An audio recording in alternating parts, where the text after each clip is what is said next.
kuliah pengembangan sumber dan media pembelajaran. Kami dari kelompok yang ke-9 atau kelompok terakhir akan mempresentasikan mengenai pengembangan media ICT dalam pembelajaran PAI. Adapun anggota dari kelompok kami yaitu ada saya, Dian Agusti Afifah, ada teman saya Lutfi Asyadi dan juga Melania Afnan Majid. Untuk pembahasan kami yaitu yang pertama ada pengertian mengenai media pembelajaran dan media ICT. Pembahasan selanjutnya yaitu mengenai pemanfaatan media ICT dalam pembelajaran PAI. Dan pembahasan yang terakhir yaitu mengenai pengembangan media ICT dalam pembelajaran PAI. Untuk materi yang pertama akan disampaikan oleh teman saya, Lutfi Asyadi. Baik, di sini saya akan menyampaikan pengertian media pembelajaran dan pengertian ICT. Ini saya akan menjelaskan tentang media pembelajaran. Media pembelajaran merupakan media yang digunakan untuk membantu merangsang pikiran, perasaan, kemampuan, dan perhatian siswa dalam proses belajar mengajar di kelas. Media tersebut dapat berupa alat ataupun bahan ajar. Atau pengertian lainnya, media pembelajaran adalah bahan, alat, atau segala sumber daya yang digunakan dalam proses penyampaian informasi guru kepada murid, baik berbentuk fisik atau piranti lunak. Selain pengertian umum tadi, di sini juga ada pengertian para ahli tentang media pembelajaran. Yang pertama itu menurut Haji Malik tahun 1994. Beliau menyatakan tentang media pembelajaran bahwa segala sesuatu yang dapat digunakan untuk menyalurkan pesan atau bahan pembelajaran sehingga dapat merangsang perhatian, minat, pikiran, dan perasaan dari peserta didik. Yang kedua, menurut Gerlach dan Eddy pada tahun 1971, mereka menyatakan media pembelajaran merupakan alat-alat grafis, fotografis, atau elektronis untuk menangkap dan memproses atau menyusun kembali informasi visual atau verbal. Nah, selanjutnya itu fungsi dari media pembelajaran. Fungsi yang pertama ialah menarik perhatian siswa. Terkadang siswa itu kan kurang tertarik atau kurang antusias terhadap suatu pembelajaran dikarenakan materi pembelajaran itu sulit atau susah dicermati. Nah, dengan adanya media pembelajaran ini, suasana kelas akan lebih fresh dan siswa lebih berkonsentrasi, terlebih ketika media pembelajaran yang digunakan bersifat unik atau menarik. Yang kedua itu ada memperjelas penyampaian pesan. Nah, dalam pelajaran terkadang ada hal-hal yang berkonsep abstrak yang sulit bila dijelaskan secara lisan. Misalnya misalnya dalam pembelajaran biologi bagian tubuh manusia. Nah, dengan media pembelajaran ini kita mampu memaparkan video, gambar ataupun kerangka manusia tiruan. Nah, dengan itu siswa akan lebih jelas memahami apa yang guru maksudkan dari pembelajaran tersebut. Kemudian yang ketiga, mengatasi keterbatasan ruang, waktu, dan biaya. Nah, ketika menjelaskan tentang misalnya hewan-hewan karnivora, tidak mungkin kan seorang guru tuh membawa hewan-hewan itu satu persatu seperti kayak singa, rusa gitu kan. Nah, guru itu mampu dengan media pembelajaran, misalnya seperti gambar. Nah, dengan media pembelajaran gambar itu, guru mampu menjelaskan ini yang dinamakan rusa, ini yang dinamakan harimau, seperti itu. Dan murid akan lebih mudah dalam memahami nama-nama hewan tersebut. Nah, fungsi yang keempat itu ada menghindari kesalahan tafsir. Ketika guru berbicara secara verbal, sudut pandang murid kadang berbeda-beda antara satu dengan yang lainnya, dan yang disampaikan guru berbeda dengan pemahaman murid itu. Terkadang seperti itu kan ya, kita ngomongnya A yang ditangkap murid itu B atau C, seperti itu. Nah, dengan media pembelajaran ini, tafsiran sebuah teori itu akan menjadi sama dan tidak ada kesalahpahaman informasi. Jadi lebih enak antara guru dan murid. Kemudian yang kelima itu ada mengakomodasi perbedaan tipe gaya belajar siswa. Nah, kita sebagai manusia itu dibekali kemampuan yang berbeda-beda, termasuk dalam hal gaya belajar. Nah, dalam sebuah teori, tidaknya ada 3 tipe gaya belajar, yakni visual, auditory, dan kinestetik. Nah, dengan kita memperpadukan media pembelajaran itu, kita mampu mempermadukan media pembelajaran itu dalam bentuk audio video, atau gambar dan tulisan. Nah, dengan itu siswa yang lemah dalam menangkap pelajaran secara lisan bisa tertutupi dengan media pembelajaran yang lain yang lebih bisa dipahami, seperti yang tadi audio kan, dengan video mungkin dia lebih ada gambaran seperti itu. Nah, fungsi yang terakhir ialah untuk mencapai tujuan pembelajaran secara efektif. Nah, dengan media pembelajaran, proses belajar mengajar di kelas diharapkan sukses atau sesuai dengan tujuan-tujuan yang ingin dicapai oleh guru di kelas. ICT. Sebelumnya kita tahu apa sih ICT itu? ICT itu merupakan Information Communication and Technology atau di Indonesianya itu TIK, Teknologi Informasi dan Komunikasi. Nah, media pembelajaran berbasis ICT atau TIK merupakan alat yang digunakan dalam proses pembelajaran dengan memanfaatkan teknologi informasi tersebut. TIK atau ICT ini mencakup dua aspek, yaitu teknologi informasi dan teknologi komunikasi. Yang pertama, teknologi informasi. Teknologi informasi ini meliputi segala hal yang berkaitan dengan proses, penggunaan sebagai alat bantu, manipulasi, dan pengolahan informasi. Sedangkan teknologi komunikasi merupakan segala sesuatu yang berkaitan dengan penggunaan alat bantu untuk memproses dan mentransfer data dari perangkat satu ke perangkat lainnya. Nah, di era globalisasi saat ini, ICT atau Information and Communication Technology menjadi kebutuhan yang utama atau yang mendasar dalam menentukan kualitas dan efektivitas proses pembelajaran. Dryden dan Voss menyimpulkan dari hasil penelitian mereka bahwa dalam sistem pendidikan yang terbukti berhasil itu berasal dari citra diri yang lebih penting dari materi pembelajaran. Dengan demikian, konsep pendidikan masa depan ialah diarahkan pada bagaimana membangkitkan gairah siswa untuk belajar secara menyenangkan. Nah, salah satu pendekatan dan metode yang dapat digunakan untuk meningkatkan aspek tersebut ialah dengan memanfaatkan Information and Communication Technology atau ICT ini dalam proses pembelajaran. Pemanfaatan ICT merupakan salah satu solusi alternatif untuk menyikapi problematika terkait mutu dan relevansi pendidikan, yang menurut beberapa hasil penelitian dapat memberikan keuntungan-keuntungan bagi dunia pendidikan. Di samping itu, pemanfaatan ICT dalam pembelajaran juga memberikan tanggung jawab dan otoritas kepada guru untuk menentukan apa dan bagaimana ia membawa siswa ke dalam proses pembelajaran yang bermakna. Sehingga guru sebagai fasilitator mampu menciptakan kondisi dan tugas belajar yang menarik dan merangsang siswa untuk belajar, serta guru bertanggung jawab untuk mengembangkan karakter dan kepribadian yang sangat heterogen di dalam kelas. Nah, dan pastinya dalam pemanfaatan media pembelajaran berbasis ICT ini yang perlu diketahui dan dimiliki oleh seorang guru ialah kompetensi guru itu sendiri. Dengan adanya media ICT ini memberikan kemudahan-kemudahan dalam proses pembelajaran. Kemudian yang pertama yaitu anytime, anywhere. Artinya ICT memiliki salah satu kelebihan, yaitu kemampuan untuk membuka batas ruang dan waktu. Sehingga proses pembelajaran itu tidak terhambat pelaksanaannya. Sebagai contoh, materi pembelajaran online itu dapat diakses oleh guru dan juga peserta didik setiap saat. Kemudian selanjutnya yaitu dapat mengakses melalui sumber pembelajaran jarak jauh melalui internet yang di dalamnya banyak terdapat situs-situs maupun sumber pembelajaran yang jumlahnya itu tidak terbatas, maka hal ini dapat memudahkan peserta didik dalam mencari sumber-sumber, apalagi apabila sumber-sumber tersebut tidak terdapat dalam perpustakaan yang ada di sekolahnya. Selanjutnya, peningkatan kualitas pendidikan dan pelatihan. Dengan ICT ini dapat meningkatkan mutu pendidikan melalui peningkatan motivasi dan partisipasi peserta didik, memfasilitasi pemerolehan keterampilan dasar, dan juga peningkatan pelatihan guru. Kemudian selanjutnya yaitu ICT dapat lebih memotivasi belajar, tentunya dengan penggunaan berbagai macam media dalam pembelajaran seperti video, televisi, multimedia yang kesemuanya itu memadukan antara teks, warna, gambar, dan juga suara. Itu memberikan tantangan tersendiri bagi peserta didik dan juga menarik peserta didik untuk terlibat dalam proses pembelajaran. Kemudahan yang terakhir yaitu peningkatan pelatihan guru. ICT juga dimanfaatkan dalam rangka meningkatkan akses dan juga mutu pada guru. Baik, di sini saya akan menjelaskan tentang pengembangan ICT dalam pembelajaran PAI. Terdapat beberapa tahapan di dalam mengembangkan materi pembelajaran PAI ke dalam media berbasis ICT.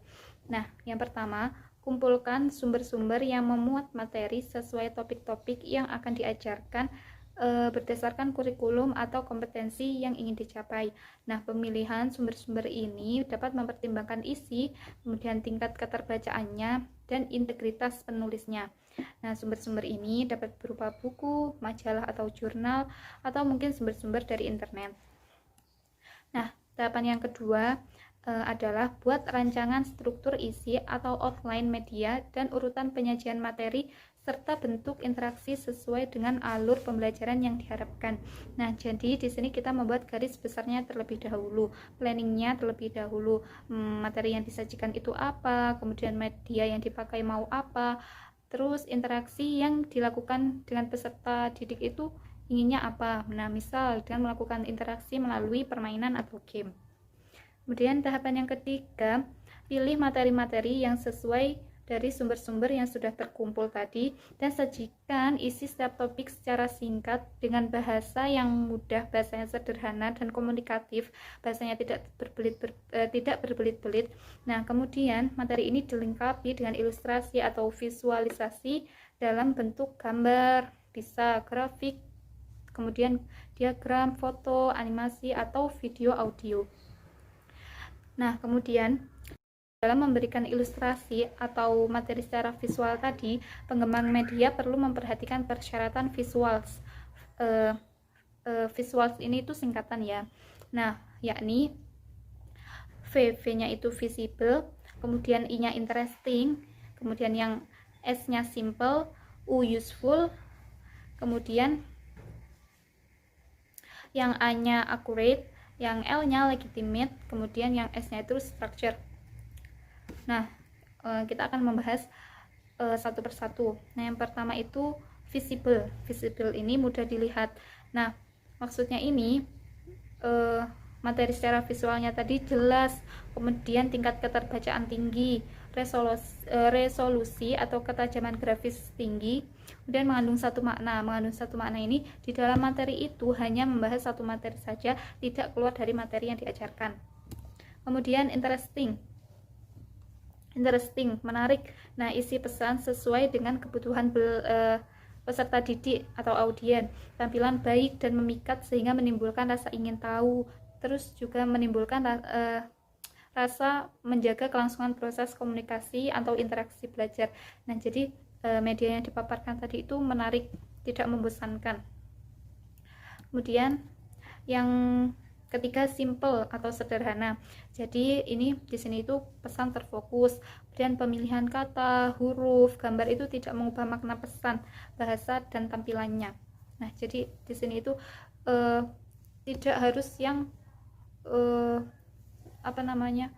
tidak harus yang wah harus gini, tidak. Tapi mungkin sebenarnya seperti itu juga lebih baik, mengingat juga harus ada faktor interesting atau menarik tadi ya. Cuma yang ditekankan di sini itu simple, sederhana, jadi mudah dipahami oleh peserta didik. Kemudian useful atau berguna. Nah ini media tadi sesuai dengan kebutuhan peserta didik, kemudian sesuai dengan tujuan pembelajaran maupun hasil belajar yang diinginkan. Kemudian yang kelima, accurate, tepat. Nah, isi pesan mempunyai makna yang tepat sesuai dengan bidang ilmu, penyampaiannya cermat dan didasarkan pada sumber yang dapat dipertanggungjawabkan. Kemudian legitimate ini absah, benar, logis. Nah, isi pesan itu benar, disusun secara logis, kemudian mengikuti kaidah keilmuan dan masuk akal. Kemudian yang keenam, structure, terstruktur. Nah, rangkaian pesan disampaikan secara sistematis dengan urutan-urutan yang logis dan mudah dipahami. Nah, misal belajar mengenai rukun Islam. Nah, rukun Islam itu kan urutannya syahadat, sholat, puasa, zakat, dan haji. Nah, jadi penyampaian materinya itu juga harus urut, terstruktur, sesuai. Jadi dari materi pertama terlebih dahulu syahadat, kemudian sholat. Jadi tidak mungkin dari syahadat langsung ke haji. Nah, itu tidak menggambarkan materi yang disampaikan itu terstruktur. Jadi kembali lagi, materi yang disampaikan harus urut, terstruktur, dari syahadat, kemudian sholat, sampai seterusnya sampai haji. Nah, itu yang dapat kami sampaikan dari kelompok kami. Apabila ada salah-salah kata dan kurang lebihnya kami mohon maaf. Wassalamualaikum warahmatullahi wabarakatuh.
Wassalamualaikum warahmatullahi wabarakatuh.